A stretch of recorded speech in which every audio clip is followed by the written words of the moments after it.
안녕하세요. 반갑습니다. 이금수입니다.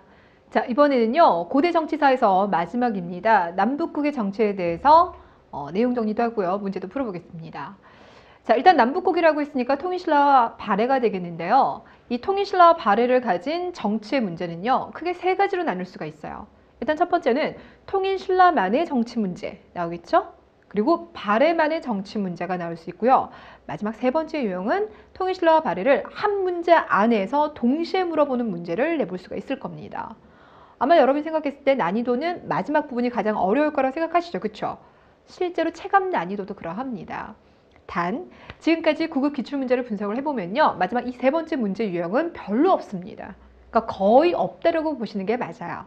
자, 그러니 여러분께서 공부를 하실 때는요, 두 개의 시기를 동시에 비교하는 것은 좀 마무리 단계에서 하시고요. 일단 첫 번째 단계에서는 통일신라라면 통일신라 안에서의 여러 가지 정치 형태를 다 비교하고요.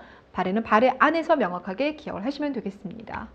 자, 그래서 문제도요, 제가 신라 먼저 넣고 그 다음에 발해를 넣어놨어요. 자, 그런데 신라 같은 게 또 어떻게 하냐? 우리 신라를요, 통일 직후 중대 역사 그리고 신라 말 하대 역사 이렇게 나눠주세요. 문제를 보니까요, 이 중대와 하대 간의 정치적 특징이 어떻게 달랐는지 비교하는 문제가 정말 많이 나왔어요. 그리고 앞으로도 나올 가능성이 높습니다. 그러니까 뭐 통일되고 난 다음에 각종 제도가 많이 나왔잖아요. 그 제도를 깊게 들어가게 되면 되게 어려운데 9급 문제 같은 경우는 이러한 제도 자체를 깊이 들어가기보다는 중대, 하대 그 시대적 상황 자체를 비교할 수 있느냐. 그러니까 그거 자체에 조금 더 포커스를 두고 있는 상황입니다. 자, 그렇다면 일단 먼저 통일 직후 중대의 모습에 대해서 살펴볼게요. 여러분, 신라가 삼국 통일한 게 676년이죠. 그러니까 7세기 중반입니다. 되셨어요? 자, 이때부터 약 250년 동안 통일 시기를 유지하고 있습니다. 자, 그래서 이 중대라고 하면요, 7세기 중반에서부터 8세기 정도까지예요. 그리고 8세기 말에서부터 9세기, 그때 넘어가면 이제 하대가 되는 거예요. 그래서 기준점을 8세기 말이라고 끊어주시면 됩니다. 되셨어요? 자, 그런데 여러분들 여기서 잠깐만, 중대가 나왔습니다. 그리고 앞으로 하대를 공부할 거라 했죠. 자, 그렇다면 이 중대다 하대라고 하는 요 시대적 구분은요, 우리가 어디서 처음 들어봤습니까? 바로 삼국 사기에서 처음 들어봤죠. 자, 김부식이 삼국 사기를 집필하면서 무엇을 기준으로 중대 하대를 구분했냐면 왕의 혈통을 기준으로 중대 하대를 구분을 했었어요. 기억나실까요? 예, 그래서 생각을 보면 신라에서 원래 왕들이 이제 선고를 했었는데 선덕여왕, 진덕여왕, 진덕여왕 끝으로 더 이상 선골이 없더라. 그러다 보니까 진골에서 왕을 뽑게 되고 그 진골 최초의 왕이 무열왕이 되는 거죠. 되셨어요? 그래서 무열왕에서부터 해공왕까지는 무열왕의 자손들이 쭉 왕위를 계승하게 됩니다. 이때가 바로 중대가 되는 거예요. 그럼 하대라고 하면 진골에서 왕위를 계승하긴 했는데 무열왕계가 아니라 내물왕계에서 왕위를 다시 계승하게 되는 마지막 쪽 시기를 말합니다. 되셨어요? 그래서 기준점은 진덕여왕 전까지는 상대, 무열왕에서부터 해공왕까지는 중대, 그리고 성덕왕 있죠? 선덕왕에서부터 그 마지막 경순왕 시기까지를 우리가 이제 하대 이렇게 불러주게 됩니다. 그리고 또 하나 구분하자면 왕의 혈통을 기준으로 해서 구분했던 상대, 중대, 하대가 있는 반면에 왕의 칭호를 기준으로 해서 구분했었던 방법이 있었죠. 이렇게 구분했었던 방법은 삼국유사에서 나왔던 방법이고, 그래서 이렇게 나눴던 건 이제 상고, 중고, 하고 이렇게 나눠뒀었습니다. 되셨어요? 다시 가볼게요. 자, 어쨌거나 중대 시기 때 가장 중요한 특징이라고 하면 통일되고 난 다음이죠. 그렇죠? 그래서 그 어떤 시기에 비해서도 왕권이 강화되었던 시기다 이렇게 얘기할 수가 있어요. 자, 그러면 왕권이 강화되었다라고 하는 것은 신라 넘버 2였던 진골들과 왕이 대립할 수밖에 없는 거겠죠. 그렇죠? 그렇다면 왕은 이 진골들을 상대하기 위해서 누구와 손잡게 된다? 육두품과 손잡게 된다. 그래서 여러분들 통일신라의 정치를 이야기할 때는요, 이 육두품의 행보가 정말 중요합니다. 그래서 중대 때는 유학으로 무장되어 있었고 실무 능력을 가지고 있었던 이 육두품이 왕과 손잡으면서 개혁에 앞장서는 반면에 하대로 가버리게 되면 육두품들이요, 왕과 손잡는 것도 아니고 진골과 손잡는 것도 아니죠. 누구랑 손잡습니까?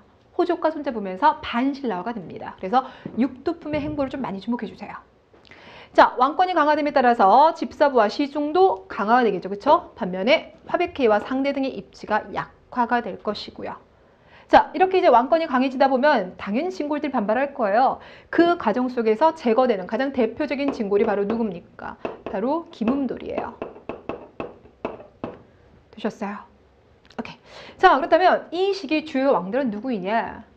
무열왕, 문무왕, 뭐 신문왕 쭉쭉 나오죠. 이 중에서 시험에서 그동안 가장 많이 나오고 있는 왕이 바로 누구냐면요. 신문왕입니다. 왜 그럴 것 같아요? 이 신문왕 같은 경우는 아버지 문무왕이 통일시켜놨죠. 통일하고 난 다음에 그 나라를 이끌어가기 필요한 여러 가지 제도 개혁을 추진했기 때문입니다. 그래서 제가 강의를 듣게 말씀드렸잖아요. 이 신문왕의 신자가요. 귀신 신자다. 그러니까 10여 년 통치를 했는데요. 그 기간 동안 정말 다양한 제도를 구축을 해둔 겁니다. 그래서 시험에서 신문왕이 가장 출제 빈도수가 높습니다. 일단 중앙정치 조직이라고 하면 신라는 한 번에 다 세팅하는 것이 아니라 필요할 때부터 만든다. 그래서 가장 먼저 만들었던 것이 병부, 법흥왕 때 병부였었죠. 자, 그러다가 이제 신문왕 시가 되면 모두 14개 부가 다 완성이 되고요. 지방 조직으로는 구주 오소경 체제가 이때 구축이 됐어요. 자, 특히 여러분들 이 오소경 같은 경우는요.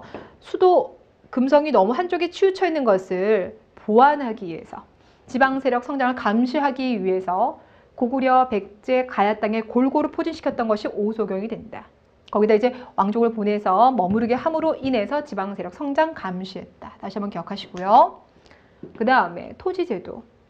당연히 진골 세력 억압하고 싶겠죠. 자, 그래서 기존의 진골들에게 줬던 것이 이제 노급이었습니다. 그 노급을 없애버리고 관료전을 지급해줘. 여러분 이 부분도 정말 중요하게 잘 나오는데요. 우리가 다음 시간 경제 파트에서 한 번 더 하겠지만 노급에서 진골 귀족들이 얻어갈 수 있는 세금 형태가 세 가지라면 관료전에선 하나밖에 안 되더라. 당연히 왕에게 더 유리하더라. 이렇게 말씀드렸죠. 자, 그 다음에 이제 군대 조직을 짜는데 구사당 10정으로 짭니다. 이때 항상 앞에 나오는 게 중앙군, 뒤에 나오는 게 지방군이 된다. 근데 눈에 띄는 것이 분명히 지방을 9개로 나눠놨다고 했어요. 그런데 지방을 지키는 군대가 10개라고 하는 것은 어떤 주에는 군대를 2개 보냈다는 겁니다. 거기가 어디냐면 발해와의 국경이 되는 한주 지역입니다. 그래서 여기는 군대를 2개 보냈더라. 되셨죠? 자, 그리고 난 다음에 시간이 이제 뒤로 갑니다. 뒤로 가면 갈수록 8세기 중반 지나갈수록 서서히 이제 왕권이 흔들리기 시작하고 진골의 입장이 이제 강화되기 시작합니다. 그러면서 관료전을 지급하고 노급을 폐지했던 게 정반대가 돼버리죠. 그렇죠? 노급이 부활합니다. 이때가 언제일까요? 이게 바로 경덕왕이에요. 경덕왕은 여러분 이거 딱 하나 나오니까 꼭 기억해 주시는데 이 경덕왕이 누구의 아빠냐? 해공왕의 아빠. 되셨어요? 오케이, 좋습니다. 자, 그렇다면 여러분들 관련된 문제 풀어보도록 할게요. 자, 먼저 여러분들 166번. 166번에서는 신라의 이 시대를 구분하는 방식에 대해서 2013년도에 물어봤어요. 자, 거기 보니까 상고, 중고, 하고 나왔죠. 상고, 중고, 하고라고 하는 건 왕이 칭호를 가지고 나눴던 삼국유사의 방식이고요. 그 다음에 상대, 중대, 하대라고 하는 건 왕의 혈통을 가지고 있었던 김부식의 방식이 됩니다. 우리가 기본적으로 역사 공부할 때 이 방식 따르는 거죠. 자, 1번에서는 기역에서는 동그라미였죠. 니은에서는 삼국사 조료가 아니라 삼국사기라고 바꿔야 되고요. 디귿에서 자, 여기서부터 이제 문제가 생기는데 중고하고가 나왔어요. 왕이 칭호를 봤을 때 그 전 같은 경우는 그 신라의 어떤 자주적인, 그러니까 전통적인 그런 왕으로 쓰다가 불교가 들어오기 시작하면서부터는 이제 그 불교적인 그 왕 칭호들을 쓰게 되죠. 불교적인 왕들 앞에는 꼭 들어가는 게 뭐가 있어요? 법자라든지 진짜 이런 거 들어가죠. 되셨어요? 그래서 그 시작이 바로 누가 됐었냐면 법흥왕이 됐었어요. 부처님의 말씀. 그래서 어디까지? 진덕여왕까지. 그래서 요 시기까지가 중고 시기가 되겠고 하고 시기라고 하면 이제 중국식 왕후를 쓰게 되는 건데 이것이 바로 무열왕. 그러니까 무열왕 같은 경우는 2개의 다 기준이 되는 거죠. 그렇죠? 자, 그러니까 디귿 맺는 거고요. 리을에서 중대는 해공왕까지이고 하대는 그 다음 선덕왕 때부터이다. 맺는 거죠. 답은 그래서 2번이 되겠습니다. 그러니까 이런 거 같은 경우는 여러분께서 아직 헷갈리시는 분들이라면요. 제가 지난번에 수업에 했던 것처럼 이렇게 쭉 적어놓고 난 다음에 이렇게 만들어 보세요. 상대, 중대, 하대 이러고 난 다음에 여러분 여기 안에 있는 왕들 직접 써보시는 게 제일 좋은 방법입니다. 자, 167번에서부터요. 169번까지 연속 3개 문제는요. 여기 특히 이제 왕을 중심으로 해서 여러 가지 특징을 같이 이렇게 믹스시켜 놓은 문제가 되겠습니다. 자, 먼저 167번 정치상의 변화가 아닌 것은 그랬는데요. 진덕왕이 죽자, 진덕 여왕을 말하죠. 맨 밑으로 갔더니 김춘추는 왕이 올랐다라고 했으니까 이 시기를 말합니다. 결국 중대 시기의 문제가 되는데요. 1번 성골이 소멸되었다. 맞고 2번 그때부터 진골이 왕이 된 것도 맞죠. 답은 3번. 그렇죠. 항상 여기서 나올 거예요. 어렵지 않은 시기죠. 그렇죠? 상대등이라고 하면 귀족, 진골 귀족의 대표를 상대등이라고 하니까요. 여기서 시중이라고 바꿔주셔야 됩니다. 자, 4번 하나 조심하실 건요. 집사부 최고의 장을 시중, 중시라고 하는데요. 여러분 지금 말하면 이제 장관님이 되는 거잖아요. 행자부 장관님이에요. 아니죠. 행안부라고 바뀌죠. 예, 행안부 장관님이 되는데 그 행안부 장관은 결코 누구만 할 수 있느냐? 진골만 할 수 있어요. 이거 조심하세요. 아무리 육두품이 왕과 연합해서 개혁을 주도한다 하더라도 이들은 차관까지밖에 못 올라갑니다. 자, 그래서 거기 집사부 실랑직이라고 하는 게 이제 차관 쪽인데 그 실랑직까지는 육두품이 들어가지만 시중은 아닙니다. 그건 진골만 담당할 수가 있어요. 자, 168번 되겠습니다. 왕의 업적 옳은 걸 골라주세요 라고 했는데요. 이런 문제죠. 그렇죠? 자, 거기는 보기에서요. 위에서 세 번째 줄 구주가 갖추어져서 그 밑에 줄 소경을 설치하고 통일 직후 여러 가지 제도 개혁은 거의 신문왕이에요.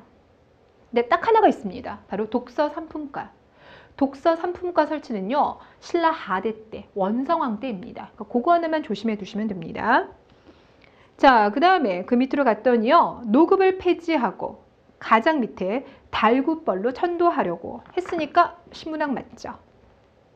그러니까 일단 기억해서 통일을 완성시킨 건 문무왕인가 틀린 거고요. 니은에서 기문돌 모욕 사건 나왔고 디귿에서 국학 설치했다. 국학 설치해서 유학 가르치는 거죠. 그렇죠? 자, 리을에서 우상국을 정벌한 건 뭐 지증왕이니까 당연히 아실 거고요. 미음에서 행정실무를 담당하는 세력으로 육두품이 성장하였다. 육두품의 행보가 9급에서는 중요합니다. 답은 그래서 4번 되겠습니다. 자, 169번 되겠습니다. 옳지 아니하는 것은 그랬어요. 이것도 신문왕이죠.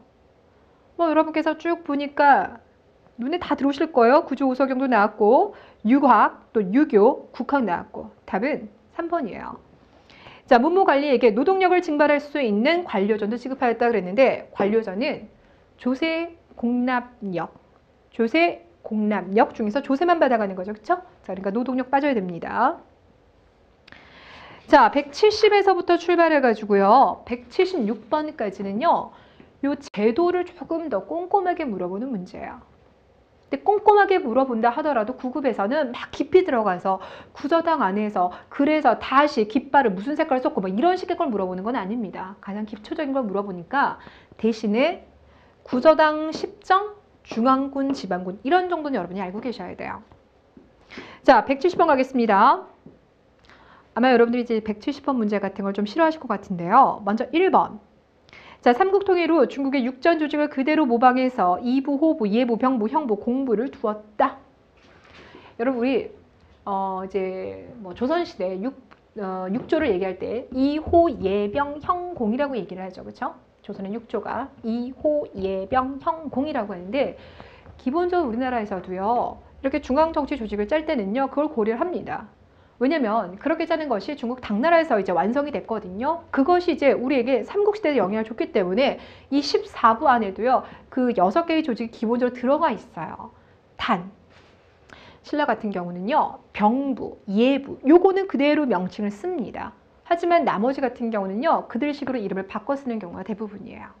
그래서 우리가 생각을 해보면 14부 이야기하면서 집사부, 사정부 이런 거 말씀드렸죠. 그렇죠? 집사부, 사정부 이렇게 말씀드렸는데 2호, 예병, 형공을 별도로 따로는 얘기를 안 했었어요. 무슨 말인지 아시겠죠? 그러니까 그대로 쓴 거는 예부랑 병부밖에 없기 때문에 그러니까 수업을 하면서도 육부의 조직들이 들어간 있지만 똑같진 않다라고 말씀드렸습니다. 자, 그렇기 때문에 1번은 답이 안 되는 거예요. 참고로 2부 같은 경우는 신라에서는 위화부라고 합니다. 자, 두 번째 갑니다. 두 번째에서는 뭐가 틀렸을까요? 지방제도는 구조 오소경으로 개편을 했는데 군사제도에는 변화의 필요성을 못 느꼈다. 아니겠죠. 그렇죠? 기본적으로 이 구서당 같은 경우는 고구려, 백제, 말갈 사람들까지 들어가 있습니다. 되셨어요? 그러니까 통일 이후에 체제 안정, 민족 통합을 위해서 분명히 군대도 개편을 한 거죠. 그렇죠? 그리고 이 십정이라고 하는 것도 구주에다가 더하기 1까지 한 거잖아요. 그렇죠? 그러니 지방제도, 군사제도 다 개편한 겁니다. 그래서 틀린 거죠. 자, 3번에서 여러분들 분명히 그 유학이라고 하는 거, 유교라고 하는 것은 고려 시대부터 본격적인 정치 이념으로 활용됐으니까 그렇게 본다면 3번이 맞지 않을까요? 라고 생각하신 분들이 계실 것 같은데요. 거기서 이제 뭐가 지금 틀렸냐면 국가제도의 측면에서는 종교적 이념에 따라 불교적인 제도들을 도입하였다. 그 부분이 틀렸어요. 그러니까 여기서는 뭘 더 강조했냐면 요거 한번 생각해 보시면 됩니다. 통일 이후에 설치되던 여러 가지 제도 개편에서요. 지금 이런 것들은 뭐 유학이라든지 불교는 상관없죠. 그런데 이 국학이라고 하는 건 유학과 직접적으로 맞물려 있습니다. 유학을 강의하기 위해서 국학을 만들었으니까요. 되셨어요? 자, 그렇기 때문에 여기서는 불교적 제도가 아니라 유학적 측면이라고 보시는 게 맞습니다. 자, 결국 그래서 답은 4번이 되겠습니다. 근데 여러분들 1번, 2번, 3번이 조금 헷갈린다 하더라도 4번이 워낙 명확하죠. 그렇죠? 그래서 이것이 이제 9급이 가지고 있는 특징이에요. 보기 4개를 모두 알지 못한다 하더라도 나머지 명확한 답이 분명히 여러분들 기다리고 있으니까 본 내용에서 확실하게 기억해 두시면 좋습니다. 자, 172번입니다. 통일신라에 대해서 옳은 것 그랬는데요. 이거는 여러분들이 얼마나 제대로 공부했는지 묻는 정말 실수 잡는 문제예요. 이런 거 틀리고 나면 되게 짜증내죠. 1번 구서당은 지방군이래요. 뭐 이런 문제 미치죠. 아니고요. 2번 관료전 폐지 아니고 지급이고요. 3번은 노급은 3개를 주죠. 조세, 공남, 역이니까 곡물, 조세 다 걷어들일 수 있습니다. 부역도 증발할 수 있어요. 부역. 역이라는 게 힘쓰는 거잖아요. 그렇죠? 그러니까 부역. 사람들 동원해서 일 부려 먹는 거. 가능한 거죠. 동그라미. 4번에서는 신문화쟁론이다. 뭐 1심 사상이다. 이건 원효죠. 5번에서 정토신앙이라는 게 나무아미탑을 관세음보살만 외치면 나중에 극락정토에 갈 수 있을 것이라는 거예요. 그러니까 죽어서 천국 가는 게 그 크리스찬의 이념과도 비슷한 거죠. 그렇죠? 이건 여러분들 현세가 아니라 내세, 죽은 다음입니다. 답은 그래서 2번이에요. 그러니까 이런 문제 이제 서울시에서 정말 실수하는 사람이 누구냐 요거 잡기 위해서 낸 거거든요. 이런 거 조심하셔야 되겠고요. 자, 그렇게 본다면 이제 173번에서 국학, 독서 상품가, 뭐 도당 유학생, 유학이라는 게 금방 보이실 거예요. 앞으로는 국학 보시면 유학이 눈에 띵 하고 튀어오르시면 됩니다. 자, 만약에 173번에서 답을 2번이라고 하신 분들은요. 당나라의 교류 학대, 이건 이제 도당 유학생에만 이제 답이 될 수가 있겠죠. 자, 이번에 174번. 여러분 제가 앞서서요. 통일신라시대 때 여러 가지 제도 개편의 대부분은 다 누구 거다? 신문왕 거다. 그런데 딱 하나. 독서 상품가만 나중 신라 하대 원성왕 때이다 라고 말씀드렸죠. 그 허점을 물어봤습니다. 114번 옳지 않은 것은 그랬는데요. 춘추자시전이나 얘기나 문선을 읽어서 논어 효경에도 밝은 자를 그래서 상, 그래서 중, 그래서 하로 나눴대요. 이게 바로 독서 상품가입니다. 되셨죠? 그러니까 1번에서 신문왕 때가 아니라는 거. 자, 당연히 국학은 유학을 강의하는 곳이고요. 육두품들 같은 경우는 진골에 비해서 학문적으로 재무장할 수밖에 없어요. 왜냐면 이들은 집안이 좋기 때문에 학문 조금 밀려도 뭐라고 할까요? 자기가 성장할 수 있죠. 근데 이들 같은 경우는 진골에 밀리기 때문에 학문적으로 무장해야 되고 그 무장한 기반이 바로 유학이 되는 겁니다. 자, 그러니까 당연히 육두품들은 이 제도를 찬성할 것이고 진골은 반대하겠죠. 자, 그리고 뭐 조금 이따 말씀드리겠지만 독서 상품과 같은 경우는 진골들이 반대하다 보니까 진골들 입장에서는 아니 왜 안 보던 테스트를 봅니까? 왜 등급을 매깁니까? 뭐 이렇게 되겠죠. 결국 금방 폐지가 되고 맙니다. 자, 175번 문제 같은 경우는 단순 암기 문제가 아니고요. 시대 상황을 해석할 수 있느냐 약간 그 수능 냄새가 나는 문제이죠. 다음에 역사적 사실을 통한 추론으로 가장 적절한 것은 그랬어요. 자, 관료전 취급했고 그 다음 그 밑에 갔더니 노급을 혁파했고 경동왕 때 갔더니 다시 노급을 나눠줬다. 이걸 말해요. 결국 뭘 말합니까? 왕과 진골 귀족 안에서 그들 사이에 어떻게 힘의 그 경쟁이 벌어지고 있느냐인 거죠. 답은 그래서 3번입니다.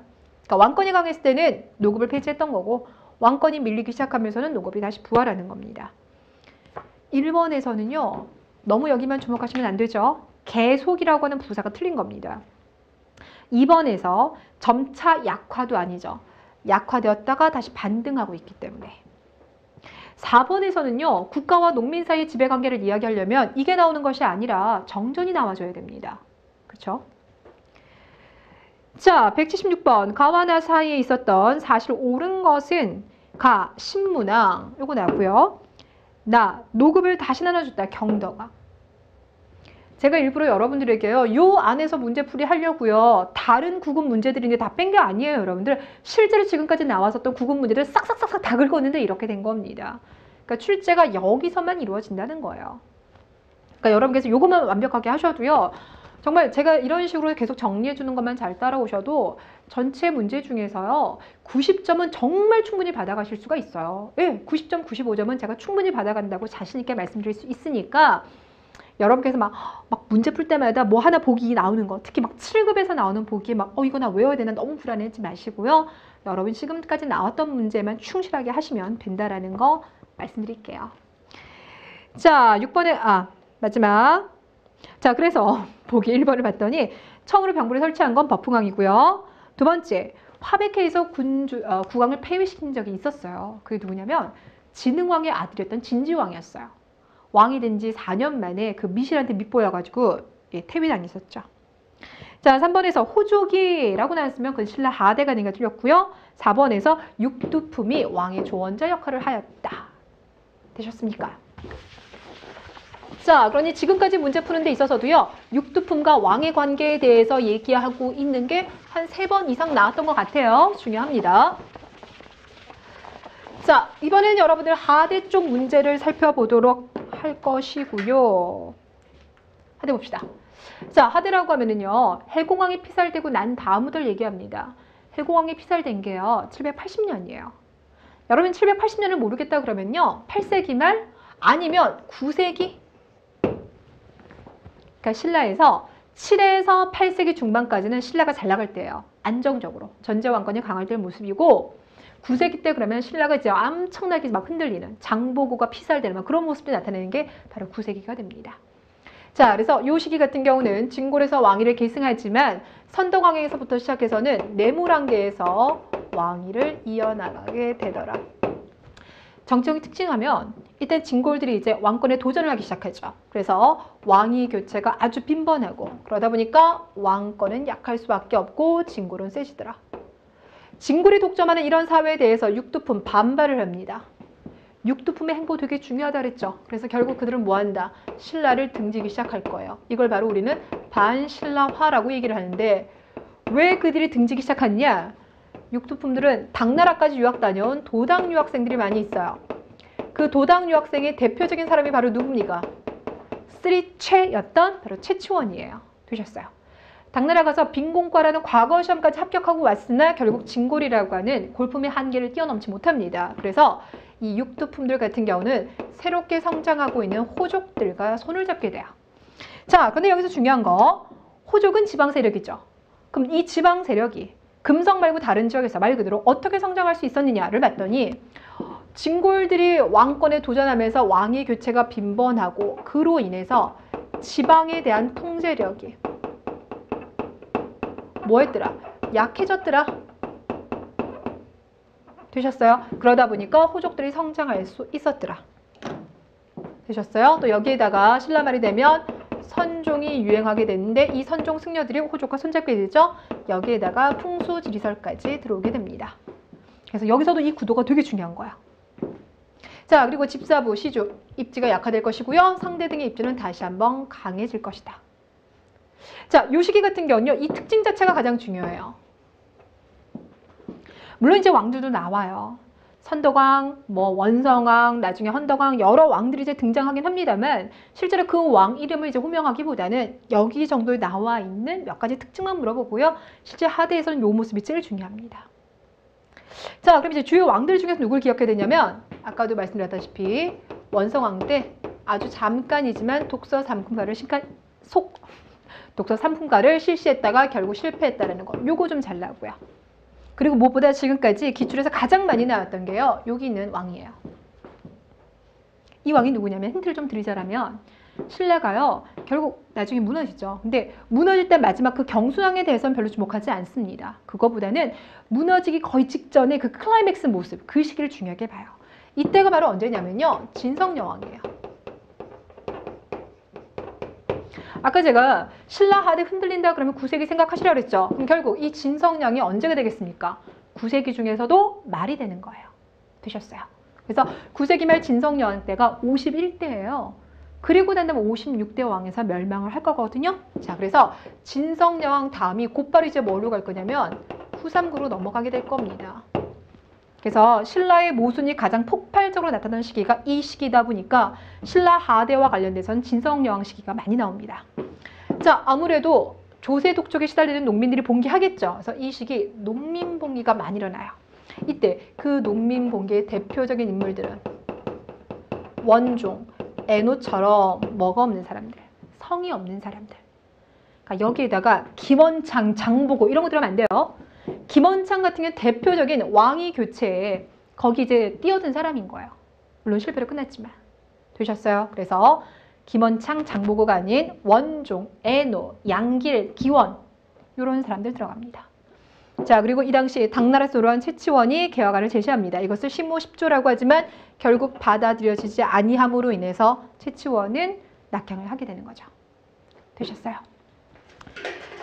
자, 그러면 177번 들어가겠습니다. 여러분 이거 사진 잘 기억하셔야 되겠죠? 자, 이것이 바로 쌍봉사 철감선사 승탑. 무엇과 관련되어 있습니까? 선종과 관련되어 있어요. 자, 그렇다면 가장 적절한 것은 1번 노급이 폐지되고 2번 시중의 권한이 강화되는 건 바로 앞에서 보셨던 중대인 거죠. 결국 답은 3번입니다. 원종과 애노의 난. 자, 4번에서요. 진골과 육두품 사이에 왕위 쟁탈전이 벌어졌다라고 했는데요. 육두품들은 왕이 될 생각을 한 건 아니에요.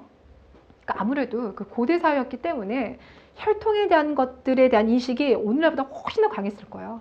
그러니까 그들 스스로 왕족 출신이 아니었기 때문에 왕권 그 자체에 대해서는 욕심을 부리지 않았습니다. 되셨어요? 자, 그러니 진골과 육두품이 대립은 하였으나 왕권을 둘러싼 대립이란 표현은 틀린 거예요. 자, 그리고 5번에서 무열한 직계자손들이 왕위를 계승한 건 중대시기입니다. 답은 그러니 3번인 거죠.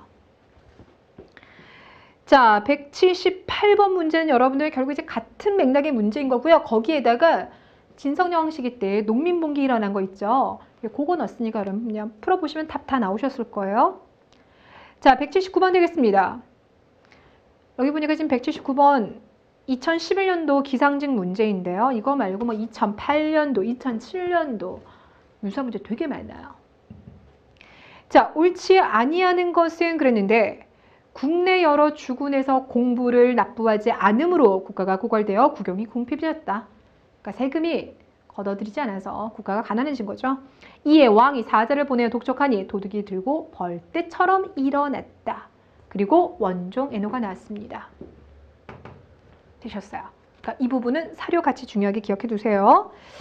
자, 1번에서 혈통이 아닌 경제력이나 군사력 등 실력을 중시하는 사회로 변화였다. 역사는 상대적인 거예요. 아, 그러니 여기서 말하는 건 혈통을 아예 무시한다는 뜻이 아니라 예전에 비해서 이 호족이라고 불려지는 이 사람들 보면은요. 어떤 출신이 제일 많았냐면 촌주 출신이 제일 많았어요. 그렇죠? 촌주 출신도 있고 낙향한 귀족도 있었고 군인 출신도 있고 농민봉기에 참여했던 사람도 있고 그러니까 진골에 비해서 출신 성분은 훨씬 더 떨어지나 군사력과 대토지를 가지고 있는 거잖아요. 과거에 비해서 그런 뜻입니다. 자, 그러니까 1번은 맞는 거고요. 자, 2번 육두품 세력은 왕권 강화를 시도하는 국왕과 결탁하여 진골 귀족에 도전하였다라고 했는데요. 답은 2번인 거 아시겠죠? 이 육두품의 행보가 중요하다는 말씀 다시 한번 드릴게요. 3번에서는 왕권 약화 상대 등 강화 맞고요. 4번에서는 유교, 불교, 풍수, 도참 사상이 결합되어라고 했는데요. 여기가 불교가 되는 거고 풍수 지리설 나왔고 유교라고 하면 육두품들이 유학을 지금 받아들인 거잖아요. 결국 이들이 손잡고 있는 거죠? 맞는 겁니다. 자, 180번 호족에 대한 단독 문제가 나왔는데요. 지금까지 구급에서 호족 단독 문제가 그렇게 많이 나오지는 않았어요. 네, 많이 나오지는 않았고 또 나왔던 시점도 2009년도라서 또 몇 년 됐죠. 그렇죠? 나올 때가 됐어요. 네, 호족은 워낙 비중 있는 세력이기 때문에 단독으로 물어볼 수도 있고 나중에 뭐 고려시대의 권문세족이라든지 그들과 이제 맞물려가지고 여러 가지 특징을 물어볼 수도 있는데요. 자, 옳지 아니하는 것은 1번 그들 중에서는 중앙 권력 투쟁에서 밀려나 지방으로 온 세력도 있고, 2번 해상활동을 통해서 돈을 쌓은 사람도 있고, 3번 토착 세력가인 촌주에서 성장한 사람도 있고. 답은 4번이죠. 육두품은 아니에요. 육두품과 호족은 분리시켜주세요. 이들은 지식인으로서 호족이 새로운 나라를 세우는 데 있어서 사상적 아니면 정치적 기반을 마련을 해줍니다. 그러니까 대표적인 게 누가 있을까요? 최승우와 견훤이 되는 거죠. 되셨어요. 자, 181번 가겠습니다. 신라 하대 지방 호족 옳지 아니하는 것은 좀 더 오래된 2006년. 자, 1번에서 촌락에 대해서 경제적 지배권 가지고 있는 거 됐고, 촌주 출신 많은 것도 됐고. 답은 3번이에요. 중앙정부의 통치 기반이 된 것이 아니라 중앙정부에 반대해서 독자적인 세력을 구축한 거죠. 그래서 호족은 자기가 통치하는 지역에서는 별도로 세금 징수합니다. 자, 이번에는 182번인데요. 여러분, 이 182번요. 제가 팁을 하나 드릴게요. 지금 이 문제 실수든 아니면 몰라서 틀리신 분들 많이 있을 것 같은데요. 기본적으로 통일신라의 문제를 물을 때는 항상 중대냐 하대냐 이거부터 먼저 1차적으로 구분을 하고 접근하세요. 자, 그렇다면 거기 왕. 이 왕의 힌트로 나와 있는 게요. 각간 위홍이 나왔고요. 3대목, 향가집 이런 게 나왔죠. 여기 위홍이라고 하는 사람을 주목해야 되는데, 이 위홍 같은 경우는요. 진성여왕의 삼촌이자 남편입니다. 진성여왕이 위홍을 정말 사랑했대요.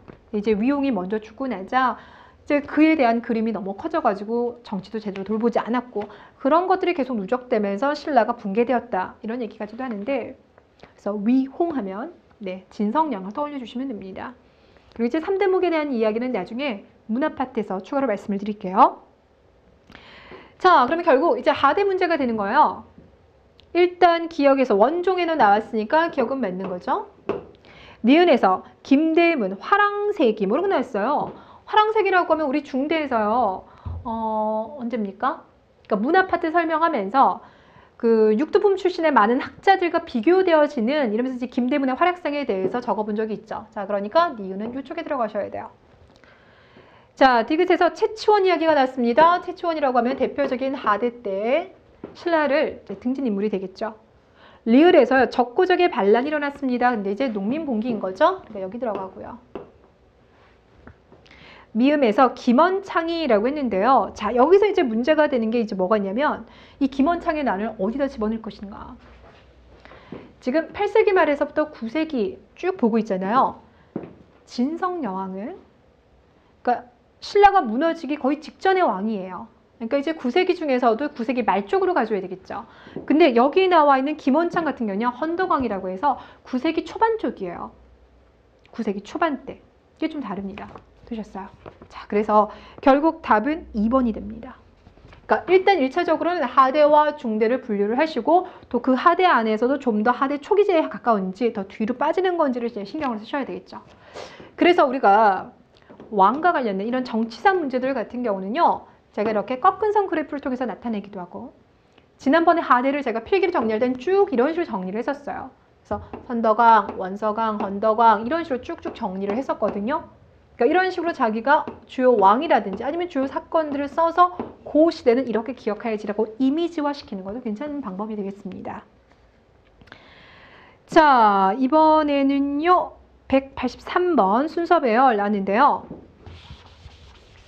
자, 그럼 이제 연습을 한번 해볼까요? 선덕왕이 있었고요. 원성왕이 있었고요.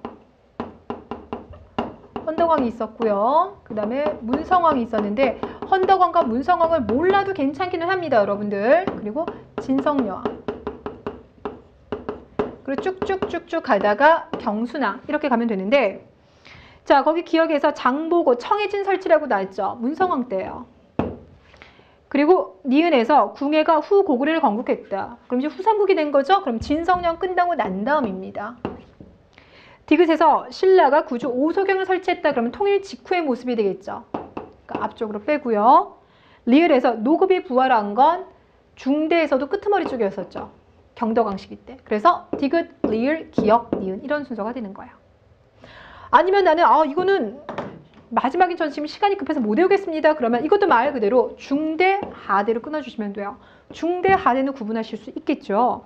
그래서 답이 4번이 되는 겁니다.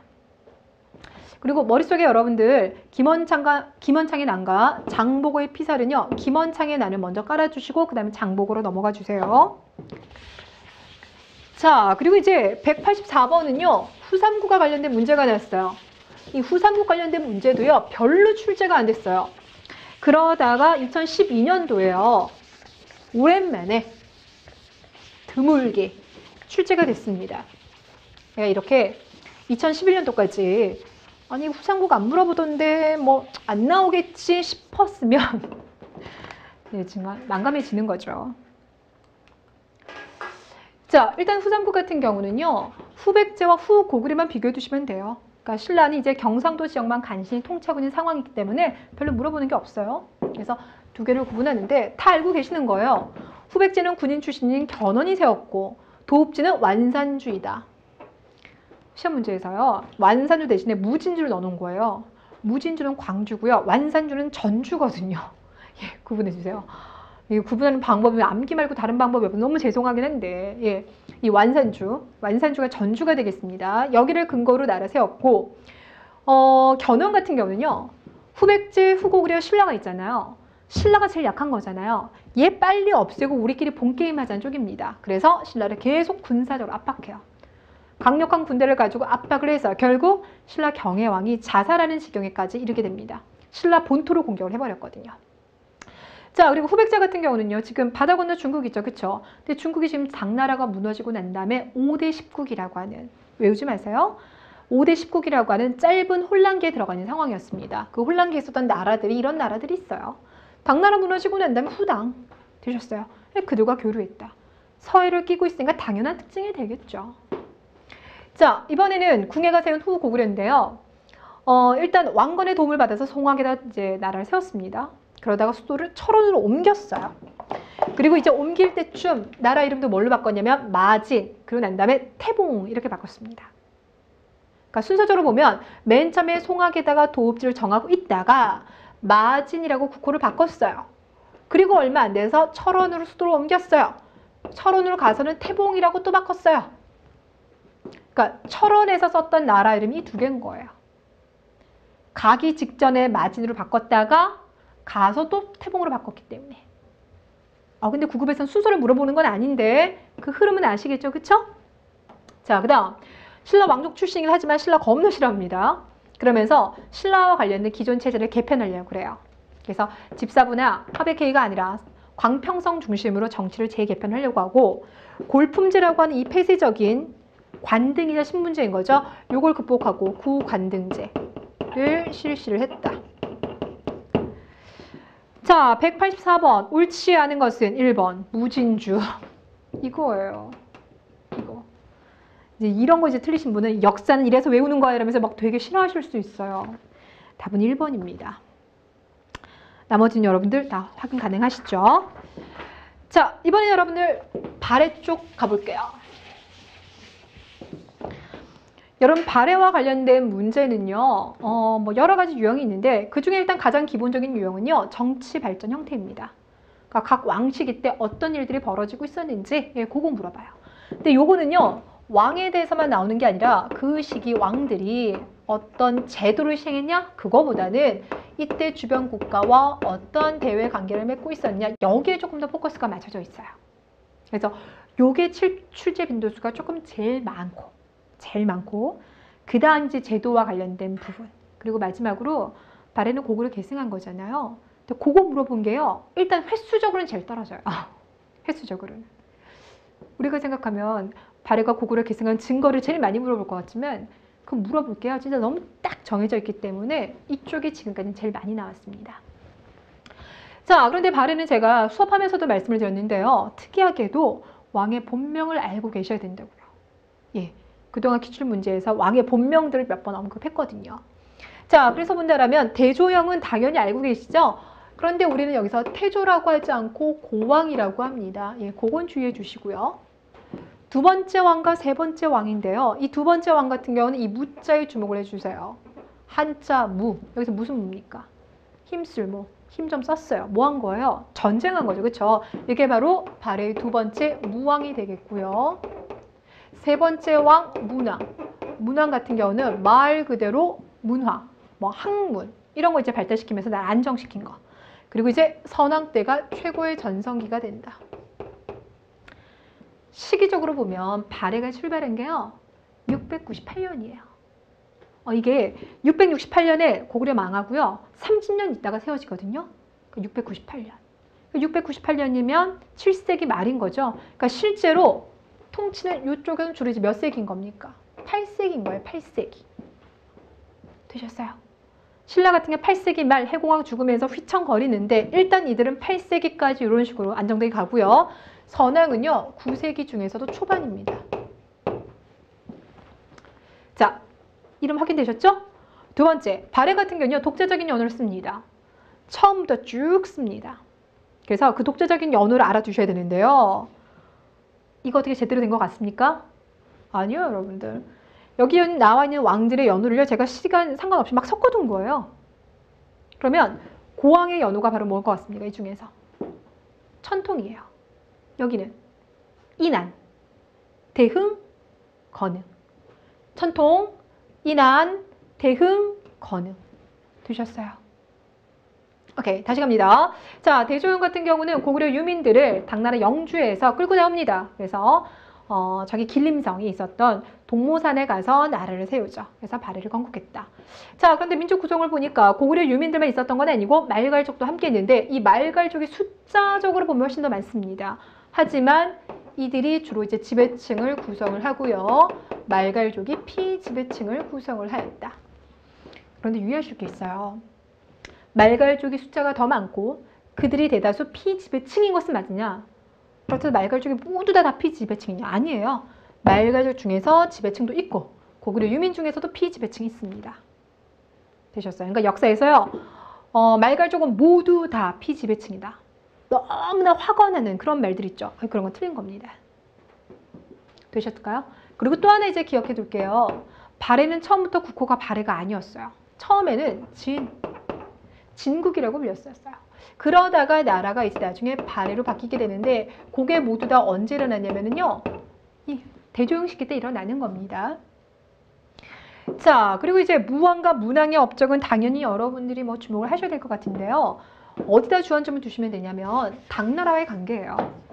무왕 시기 때는 당나라와 대립하고 있었어요. 그러다가 문왕 시기 때 당나라와 교류합니다.